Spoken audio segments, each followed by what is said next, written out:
Hey everyone, long time no see.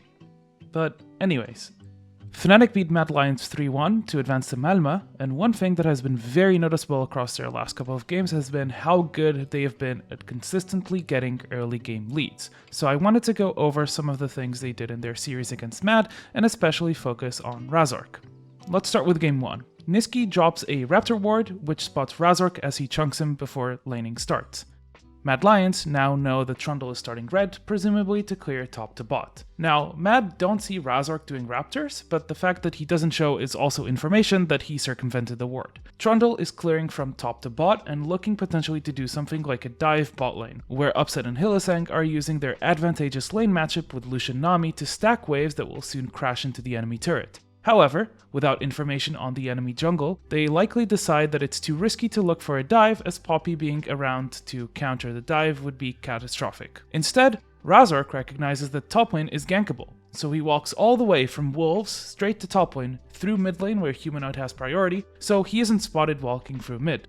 The gank timing is pretty unexpected based on the level 1 info that Mad had, and Armut is caught right as he's trying to crash the cannon wave. This gank is extremely important in shutting down what is a tough early game matchup for Renekton against a ranged top laner in the form of Kennen. Having the gold advantage is key to allow Renekton to get early Merc treads, which will shift the way the matchup plays out. From the gank in top lane, Razork does the top lane scuttle and invades the top side to find Elyoya. He now has the info that Mad's jungler did 3 bot camps into a recall, so he knows that Elyoya will be clearing top to bot, and he can use this info to match and prevent moves from Poppy. At 440, he spots Poppy again at Raptors, and knows Elyoya is going to Krugs. Razork has his bot camps respawning and moves to Gromp. Meanwhile, Upset smartly freezes the wave right outside his tower, exposing Mad's bot lane to a potential gank. Mad's bot lane is forced to call their jungler to come in and break the freeze. Fnatic spot the jungler and Mad see the ward, but the goal here is to just have the jungler present so that Mad can crash the wave and have it bounce back, pushing into their side. At 540, the wave is slowly pushing back into Mad's side of the map. After clearing Wolves, Razork recognizes there's a small window in which he can gank bot lane again.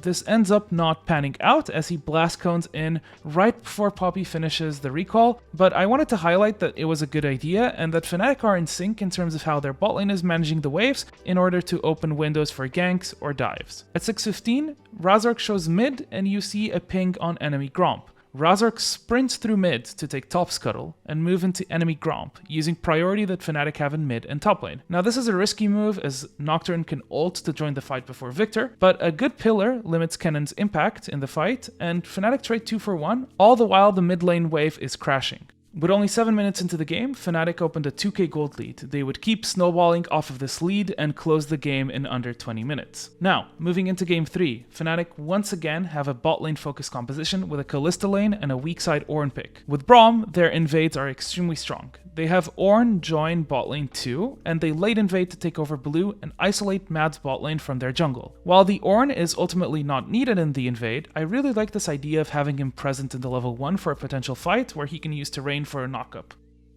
Ornn losing his TP level 1 is not gigantic in the grand scheme of things, as he's able to purchase items in lane with his passive and is running cookies for extra sustain. Anyways, after a great level 1 kill from Fnatic's bot lane, Razork takes 2 camps from Elyoya before being pushed out. One thing that Razork had going for him is that he had very strong jungle clearers in this series in Trundle and Sejuani. So instead of having to go refillable potion, he is starting with a health potion and a control ward for extra vision control. He moves to clear his top side and drops a pink ward covering his bot side in case Elyoya tries to cross over to Fnatic's bot side jungle. He then quickly clears his 3 top camps before Wukong can try to invade him using Mad's top and mid prio. He then does red into scuttle and finds a gank bot lane.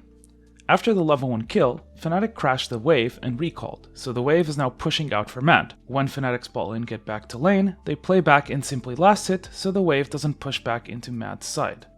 They deny river vision with a control ward, so Mad's bot lane is in a situation where they're forced to extend for farm.